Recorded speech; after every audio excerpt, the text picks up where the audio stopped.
मुझे तोड़ लेना वनमाली, उस पथ पर देना तुम फेंक, मातृभूमि पर शीश चढ़ाने, जिस पथ जाएं वीर अनेक।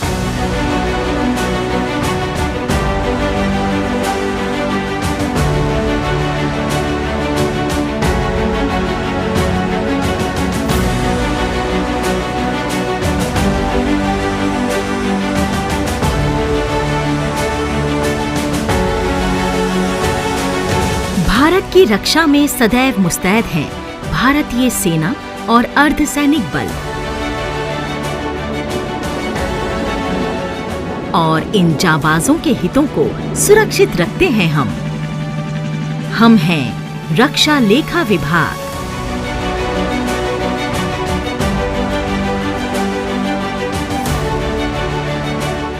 हम भारतीय रक्षा सेवाओं यानी भारतीय थल सेना, भारतीय नौसेना, भारतीय वायुसेना और अन्य रक्षा संगठनों जैसे DRDO, भारतीय तट रक्षक, सीमा सड़क संगठन, CSD आदि के लिए लेखांकन, भुगतान, लेखा परीक्षा और वित्तीय सलाहकार सेवा प्रदान करते हैं।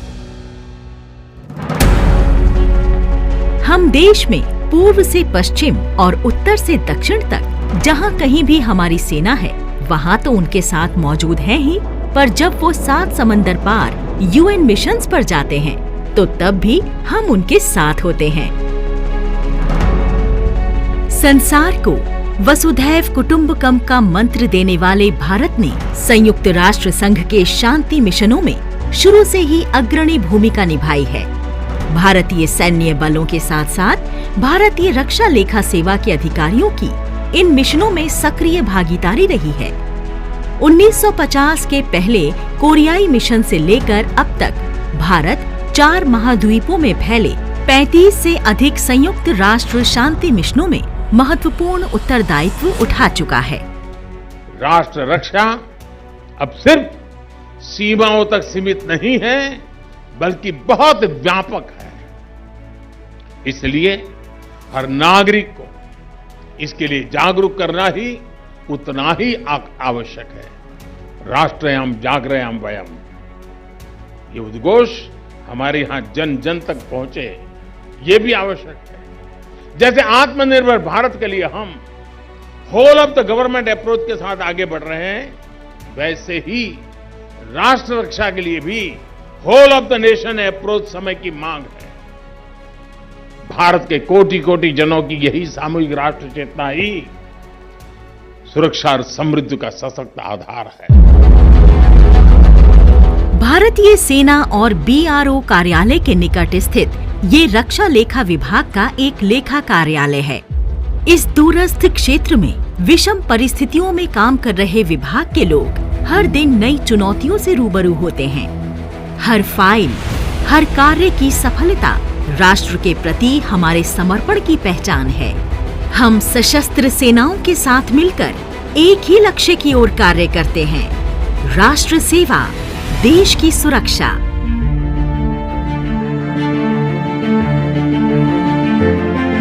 रक्षा लेखा विभाग भारत सरकार के अधीन सबसे पुराने विभागों में से एक है।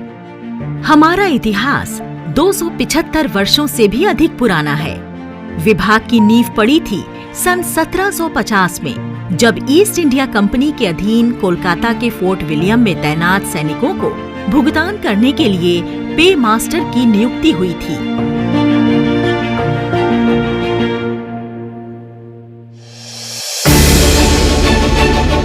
भारत की स्वतंत्रता के बाद विभाग को 1 अक्टूबर 1951 को रक्षा लेखा विभाग के रूप में नामित किया गया। तब से हर साल 1 अक्टूबर को डिफेंस अकाउंट्स डे के रूप में मनाया जाता रहा है। पर हमारा इतिहास केवल तारीखों, फाइलों और दस्तावेजों में ही नहीं झलकता, बल्कि इसकी मौजूदगी इमारतों के दरो दीवार में दर्ज होती है। हमारे मेरठ, मुंबई, पुणे और देहरादून के कार्यालयों की ऐतिहासिक इमारतें देश की आजादी की साक्षी रही हैं। किसी जमाने में एडमिरल हाउस के नाम से जाने जाने वाले रक्षा लेखा प्रधान नियंत्रक नौसेना के इस कार्यालय में सर एडमंड जॉन स्लेड के साथ उनकी बेटी मैडलिन स्लेड रहा करती थीं, जो आगे चलकर गांधी जी की प्रसिद्ध अनुयायी मीराबेन बनी। इस कार्यालय में पिछले 100 साल से भारतीय नौसेना और तटरक्षक बलों को भुगतान, लेखांकन और आंतरिक लेखा परीक्षा की सेवाएं मुहैया कराई जा रही हैं। मेरठ स्थित हमारे रक्षा लेखा नियंत्रक निधि और रक्षा लेखा नियंत्रक सेना के कार्यालय की इमारतें भी सदियों की दास्तान बयां करती हैं। रक्षा लेखा नियंत्रक निधि का मौजूदा कार्यालय 5 बैरकों में स्थित है, जिन्हें 1880 में ब्रिटिश कैवलरी के लिए बनाया गया था। रक्षा लेखा नियंत्रक सेना का कार्यालय 1802 में बंगाल हॉर्स आर्टिलरी मेस के लिए बनाई गई इमारत में है। मान्यता तो ये भी है कि इस इमारत को कभी बॉल रूम डांस हॉल के तौर पर इस्तेमाल किया जाता था। रक्षा लेखा विभाग इस इमारत में 1922 में शिफ्ट हुआ। रक्षा लेखा प्रधान नियंत्रक वायुसेना देहरादून का कार्यालय 1908 में मिलिट्री हॉस्पिटल के लिए बनाई गई इमारत में स्थित है। रक्षा लेखा प्रधान नियंत्रक दक्षिणी कमान पुणे की इस इमारत में रक्षा लेखा विभाग 1864 से काम कर रहा है। ये हमारे लिए बड़े गर्व का विषय है कि महान स्वतंत्रता सेनानी और भारत में सशस्त्र क्रांति के जनक माने जाने वाले वसुदेव बलवंत फडके रक्षा लेखा विभाग के पुणे स्थित कार्यालय में ही कार्यरत थे और अब वर्तमान में विभाग देश के हर कोने में स्थित 13 रीजनल प्रिंसिपल कंट्रोलर्स के माध्यम से भारतीय सेना के लेखा परीक्षण, भुगतान और लेखा कार्यों की देखरेख कर रहा है। इसके अतिरिक्त 17 पीसीडीए और सीडीए वायुसेना, नौसेना, तटरक्षक बल, डीआरडीओ, सीएसडी, सीमा सड़क आदि के लिए काम कर रहे हैं। हमारे एकीकृत वित्तीय सलाहकार सर्विस हेडक्वार्टर्स और कमांड हेडक्वार्टर्स के साथ मौजूद हैं। लोअर यूनिट या फॉर्मेशन के स्तर पर भी हमारे वित्तीय सलाहकारों का एक विस्तृत तंत्र है। हमारे सभी कार्यालय रक्षा मंत्रालय के सभी संगठनों के साथ मिलकर काम करते हैं ताकि राष्ट्रीय सुरक्षा, विकास और कल्याण के साझा लक्ष्य को प्राप्त किया जा सके। इसके लिए विभाग ने बदलते समय के अनुरूप हमेशा ही नई तकनीक अपनाई।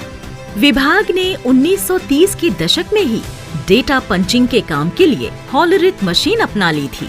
कंप्यूटर क्रांति आने से दशकों पहले 1969 में विभाग के मेरठ कार्यालय में पहला IBM 1401 कंप्यूटर लगाया गया था। हमने तकनीक के माध्यम से हमेशा ही अपनी एफिशिएंसी को बढ़ाने की कोशिश की है। हमारा निरंतर ही ये प्रयास रहा है कि सूचना प्रौद्योगिकी एवं अन्य विश्वस्तरीय सेवाओं का इस्तेमाल करके सभी संबंधित रक्षा संगठनों को सर्वोत्तम सेवाएं प्रदान करें। विभाग के 700 कार्यालय वाइड एरिया नेटवर्क से जुड़े हुए हैं। विभाग के लिए ये हर्ष का विषय है कि विभाग अपने सभी क्लाइंट्स और रक्षा लेखा विभाग के सभी कार्मिकों को सेवानिवृत्त होने के पहले ही उन्हें उनका पेंशन पेमेंट ऑर्डर यानी PPO दे देता है और सेवानिवृत्ति के तुरंत बाद उन्हें उनके सारे टर्मिनल बेनिफिट्स भी मिल जाते हैं। विभाग ने 2010 में ओपन सोर्स सॉफ्टवेयर को अपना लिया था। हम पेंशन के लिए स्पर्श, टिकट बुकिंग के लिए DTS, सेना के जवानों और अफसरों के भुगतान के लिए डॉल्फिन और फैल्कन, थर्ड पार्टी भुगतान के लिए ट्यूलिप और व्यय और बजट कंट्रोल को मॉनिटर और कंपाइल करने के लिए NCS और CBS जैसे इन हाउस विकसित किए गए सिस्टम्स का प्रयोग कर रहे हैं। देश भर में हमारे 1110 कार्यालयों का मजबूत नेटवर्क है जहां उच्च स्तरीय सेवाएं मुहैया कराई जाती हैं। ये हमारी जिम्मेदारी है कि भारतीय सेना और रक्षा मंत्रालय के अधीन अन्य रक्षा संगठनों और उनके असैनिक कर्मचारियों को समय पर वेतन और भत्ते दिए जाएं। भारतीय थल सेना के अफसरों के वेतन भत्तों और क्लेम्स के लिए केंद्रीयकृत रूप से पुणे स्थित रक्षा लेखा प्रधान नियंत्रक अफसर के कार्यालय में प्रोजेक्ट फैल्कन काम कर रहा है। तो दूसरी ओर थल सेना के जवानों के लिए देश के विभिन्न स्टेशंस पर स्थित 46 वेतन लेखा कार्यालयों में मंथली पे सिस्टम की व्यवस्था है, जिसके सुचारू संचालन के लिए प्रोजेक्ट डॉल्फिन काम कर रहा है। इसमें रिकॉर्ड ऑफिस से प्राप्त डीओ पार्ट 2 के आधार पर जवानों के वेतन, अन्य भत्ते व भविष्य निधि की ऑनलाइन प्रोसेसिंग की जाती है, जिससे त्वरित और सही भुगतान सुनिश्चित किया जाता है।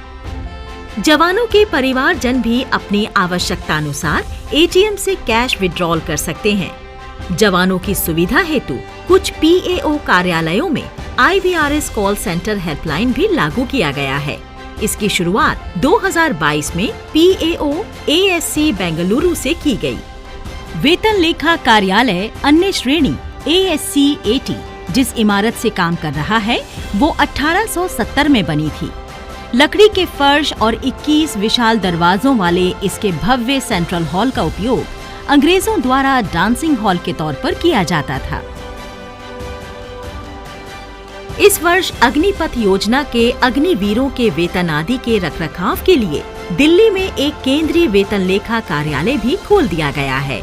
हमारा काम सैन्य बलों के वेतन भत्ते आदि तक ही सीमित न होकर सेवा निवृत्ति के उपरांत उनकी पेंशन स्वीकृति, उसके संवितरण तथा उनके मरणोपरांत पारिवारिक पेंशन की भुगतान और संवितरण तक विस्तृत है। रक्षा लेखा प्रधान नियंत्रक पेंशन प्रयागराज पेंशन स्वीकृति की नोडल एजेंसी है। पूर्व में पेंशन वितरण का काम रक्षा लेखा नियंत्रक पेंशन संवितरण मेरठ व रक्षा लेखा नियंत्रक चेन्नई के द्वारा देश भर में फैले DPDOs के माध्यम से किया जाता था। कुछ पेंशनधारी सीधा बैंकों से भी भुगतान पाते थे। अब सारी प्रक्रियाओं जैसे मंजूरी एवं संवितरण को स्पर्श के माध्यम से एक ही प्लेटफॉर्म पर ले आया गया है। ये व्यवस्था भारत सरकार की डिजिटल इंडिया मुहिम को सार्थक करते हुए पेंशनधारी को घर बैठे अपनी पेंशन पात्रता, पेंशन भुगतान, वार्षिक पहचान व अपनी शिकायत को दर्ज कराने का अवसर देती है। स्पर्श के सफल क्रियान्वयन हेतु विभाग ने विभिन्न स्थानों पर 100 स्पर्श आउटरीच कार्यक्रमों का आयोजन किया है। यहाँ पर आने के बाद मेरा 5 मिनट के अंदर मेरा सारा प्रोसेस कंप्लीट हो चुका है। Sparsh provides a portal which is very user friendly and we can manage our pension system, the documents very easily. Especially it is now very easy for us to download the pension slips, the form 16 and also the PPO. हम इधर pension account pension ये निकालने के आया है, family pension. तो ये लोग बहुत अच्छा हमारे साथ कोऑपरेट कर रहा, पूरा डॉक्यूमेंट हम दिखाया, हाँ हम सब कुछ कर दिया एवं मैंने फर्स्ट ये में हमको पेंशन मिलने का उम्मीद है। रक्षा पेंशनधारियों की शिकायतों के समाधान के लिए रक्षा लेखा विभाग समय समय पर देश भर में रक्षा पेंशन समाधान आयोजन करता है।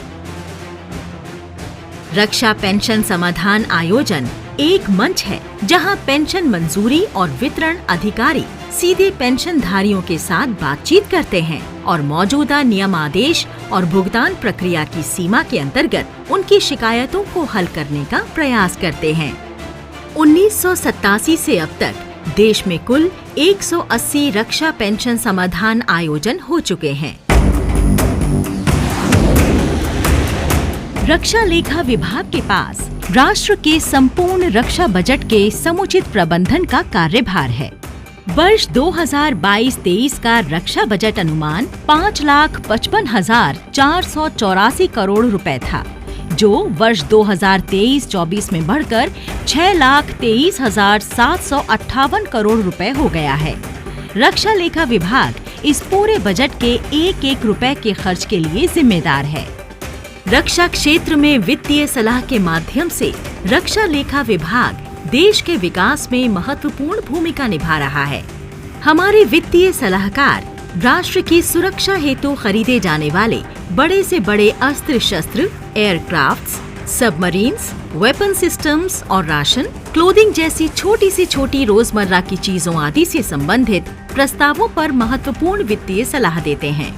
रक्षा मंत्रालय में 1983 में शुरू हुई एकीकृत वित्तीय सलाहकार योजना अब काफी विस्तृत हो गई है और विभाग सेना, वायुसेना, नौसेना, तटरक्षक बल, DRDO, सीमा सड़क संगठन और MES को भी IFA कवरेज प्रदान कर रहा है।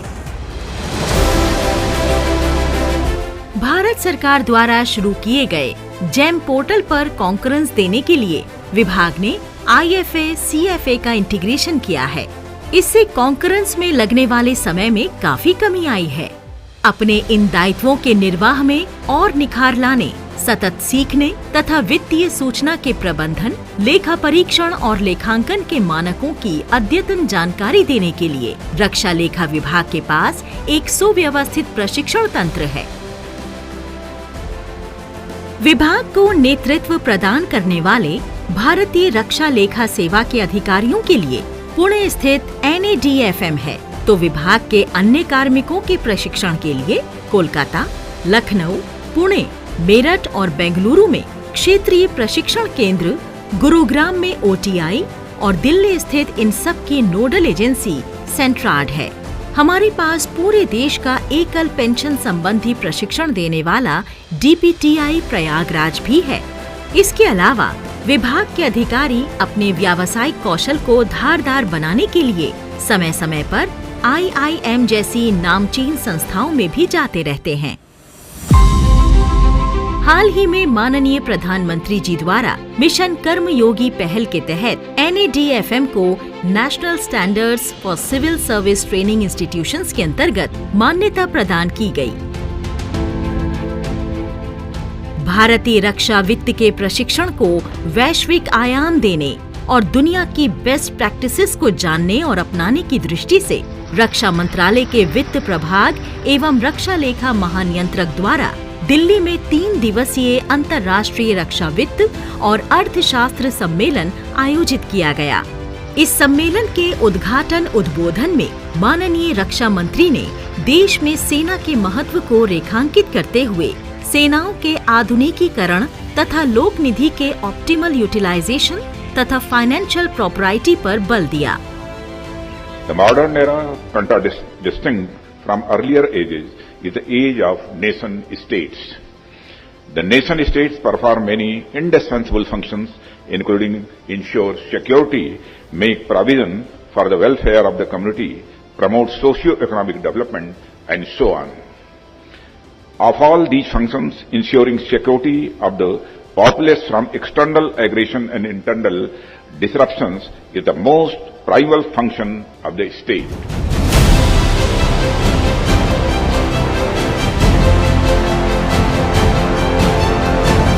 हम अपने विभागीय दायित्वों को तत्परता से निभाकर राष्ट्र सेवा करते रहेंगे और सैन्य बलों के जाबाज सपूतों और उनके परिवार के वित्तीय हितों की रक्षा के प्रति समर्पित रहेंगे।